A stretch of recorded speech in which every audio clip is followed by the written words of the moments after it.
আসসালামু আলাইকুম। আজ আমি শেয়ার করতে চলেছি চট্টগ্রামের ঐতিহ্যবাহী কোয়াব দিয়ে কোয়াব ভর্তা। আর এই চমৎকার রেসিপিটির আইডিয়া আমাকে দিয়েছে আমার খুবই পছন্দের একজন বোন। আমার পেজে আমি কোয়াবের একটা রেসিপি শেয়ার করেছিলাম, আর ওই রেসিপিতেই ও আমাকে কমেন্ট করে জানিয়েছে এই ভর্তাটার কথা। এরকম চমৎকার একটি ভর্তার আইডিয়া দেওয়ার জন্য আমি অ্যানিকে জানাচ্ছি অনেক অনেক থ্যাঙ্কস। ভর্তা তৈরি করার জন্য আমি প্রথমেই নিয়েছি পেঁয়াজ, লবণ, টালা শুকনো মরিচ, ধনিয়া পাতা। এবার আমি তৈরি করে রাখা অর্থাৎ আগে থেকে তৈরি করে রাখা কোয়াবকে ছিঁড়ে ছিঁড়ে নিচ্ছি ছোট ছোট পিস করে।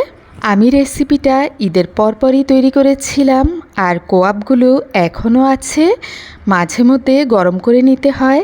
আমি ভর্তাটা আজই তৈরি করছি এবং আজই পোস্ট করব। ভর্তা তৈরি করার আগে অবশ্যই কোয়াবকে একটা কড়াইয়ে নিয়ে হালকা আগুন দিয়ে ঢাকনা দিয়ে রেখে দিতে হবে, যাতে কোয়াবের ভেতরটা আবারও সফট হয়ে যায়। আমি কোয়াবের টুকরোগুলোকে কত সহজভাবে ছিঁড়ে ছিঁড়ে নিয়েছি। তো এবার আমি ভর্তাটাকে ভালো মতো মেখে নিব।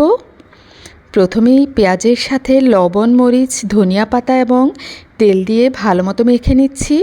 এরপর কোয়াবের সাথে ভালো মতো মেখে নিচ্ছি। কোনো রকম ভাবনা চিন্তা ছাড়াই একবার তৈরি করে দেখতে পারেন এই রেসিপিটি।